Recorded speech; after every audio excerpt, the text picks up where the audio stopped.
Hello friends, எல்லாருக்கும் வணக்கம் and welcome back to our channel. Stay tuned with த்ரே. இன்றைக்கி நம்ம சேனலில் குடல் வறுவல் எப்படி செய்யுதுன்னு பார்க்கலாம். வீடியோக்குள்ளே போகிறதுக்கு முன்னாடி நீங்களும் நம்ம சேனலை சப்ஸ்கிரைப் பண்ணனா ப்ளீஸ் சப்ஸ்கிரைப் பண்ணிவிடுங்க. முதல்ல நம்ம குடல் எப்படி சுத்தம் பண்ணுறதுன்னு பார்க்கலாம். நான் இன்றைக்கி ஆட்டு குடல் வந்து ஒரு 1/2 கிலோ அளவுக்கு எடுத்திருக்கேன்.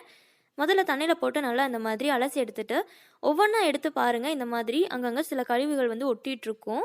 அதெல்லாம் இந்த மாதிரி க்ளீன் பண்ணி எடுத்துருங்க. இதோட நம்ம சமைக்கக்கூடாது கண்டிப்பாக. என்னதான் அவங்க க்ளீன் பண்ணி கொடுத்துருந்தாலும் இந்த மாதிரி நிறைய அங்கே பாருங்கள் எவ்வளோ நான் எடுத்து வச்சுருக்கேன்னு. 1/2 கிலோலேயே எனக்கு இவ்வளோ சேர்ந்துருக்கு.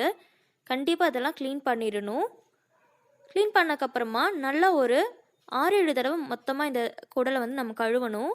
அதே மாதிரி இந்த மாதிரி குடல் இருக்கும் இல்லையா, டியூப் மாதிரி, இதெல்லாம் வந்து இந்த மாதிரி நம்ம க்ளீன் பண்ணி எடுத்துக்கணும். அந்த தண்ணியில் நல்லா நிறைய டைம் அலசி எடுக்கணும். தண்ணி வந்து உங்களுக்கு எப்போ நல்லா டிரான்ஸ்பரண்ட்டாக எந்த ஒரு கரையும் இல்லாமல் வருதோ அப்போ நீங்கள் ஸ்டாப் பண்ணிக்கலாம். இப்போ பார்த்தீங்கன்னா குக்கரில் நல்லா அந்த குடல் வந்து மூழ்கிற அளவுக்கு தண்ணி ஊற்றி போட்டுடுறேன். பாருங்கள் குடல் வந்து எவ்வளோ நல்லா கிளியராக வந்துருச்சுன்னு.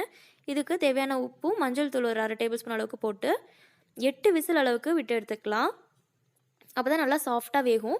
குடல் வந்து ரொம்ப பெருசாக இருந்தாலும் நீங்கள் கவலைப்பட வேண்டியதில்லை. நல்லா வெந்தக்கப்புறமா நம்ம கட் பண்ணோன்னா இந்த மாதிரி ஈஸியாக கட் ஆகி வந்துடும். அதுக்கு முன்னாடி நீங்கள் கட் பண்ணணும்னு ட்ரை பண்ணிங்கன்னா ரொம்ப வழுக்கும். இப்போ பார்த்தீங்கன்னா சின்ன சின்னதாக கட் பண்ணியாச்சு. ஒரு 4 டேபிள் ஸ்பூன் அளவுக்கு கடாயில் எண்ணெய் சேர்த்துட்டு 1/2 டேபிள் ஸ்பூன் கடுகு, 1/2 டேபிள் ஸ்பூன் சீரகம், அதேமாதிரி 1/2 டேபிள் ஸ்பூன் அளவுக்கு சோம்பு சேர்த்துட்டேன். சின்ன வெங்காயம் போட்டிருக்கேன் நான் இன்றைக்கி. நல்லா ஒரு 2 கப் அளவுக்கு சின்ன வெங்காயம் சேர்த்துக்கிறேன். ரொம்ப நல்லா டேஸ்ட் கொடுக்கும் சின்ன வெங்காயம் போட்டுக்கிட்டிங்கன்னா. கருவேப்பிலை போட்டுட்டு இஞ்சி பூண்டு வந்து நல்லா தட்டி எடுத்து போட்டிருக்கேன். நல்லா ஒரு 2 டேபிள் ஸ்பூன் அளவுக்கு, 1/2 டேபிள் ஸ்பூன் அளவுக்கு மிளகாய்த்தூள், 1 டேபிள் ஸ்பூன் அளவுக்கு மல்லித்தூள், 1/4 டேபிள் ஸ்பூன் கரம் மசாலா, இது எல்லாத்தையுமே போட்டு நல்லா அந்த பச்சை வாசம் போகட்டும். இது கூடவே நல்லா 1 டேபிள் ஸ்பூன் அளவுக்கு குழம்பு தூள் இல்லைனா சாம்பார் தூள் எதுவாக இருந்தாலும் சேர்த்துக்கலாம். ரொம்ப டேஸ்ட்டாக இருக்கும். அது நல்லா பச்சை வாசம் போனதுக்கப்புறமா நம்ம எடுத்து கட் பண்ணி வச்சுருக்கோம் இல்லையா, அந்த குடலை இது கூட சேர்த்துக்கலாம். உப்பு பார்த்திங்கன்னா நம்ம குடல் வந்து வேகும் போதே போட்டுட்டோம். இப்போவும் தேவைன்னா போட்டுக்கோங்க.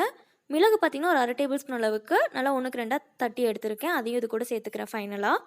அவ்வளோதான். ரொம்ப ரொம்ப டேஸ்ட்டாக இருக்கும். இது நம்ம கொத்தமல்லி போட்டு இறக்கிடலாம். இதே மாதிரி செஞ்சு கொடுங்க. அவ்வளோ டேஸ்ட்டாக இருக்கும். நம்ம அந்த பெப்பர் போட்டிருக்கோம் லாஸ்ட்டில், அது அவ்வளோ ஒரு ஃப்ளேவர் கொடுக்கும். இந்த வறுவல் பார்த்திங்கன்னா இன்றைக்கி நம்ம ட்ரையாக தான் செஞ்சுருக்கோம். இது சாப்பாடுக்கெல்லாம் பார்த்திங்கன்னா நல்ல சூப்பரான ஒரு சைட் டிஷ்ஷாக இருக்கும். கண்டிப்பாக அதை ட்ரை பண்ணி பாருங்கள். இதுவே உங்களுக்கு கிரேவியாக வேணும்னா கொஞ்சமாக அந்த வேக வச்ச தண்ணியை அதில் கொஞ்சம் ஆட் பண்ணிக்கலாம். ஸோ கொஞ்சம் செமி ட்ரையாக வரும். இந்த வீடியோ உங்களுக்கு பிடிச்சிருந்துச்சுன்னா நல்லா பெரிய தம்ஸ் அப் கொடுங்க. மறக்காமல் நம்ம சேனலை சப்ஸ்கிரைப் பண்ணிடுங்க. தேங்க்ஸ் ஃபார் வாட்சிங்.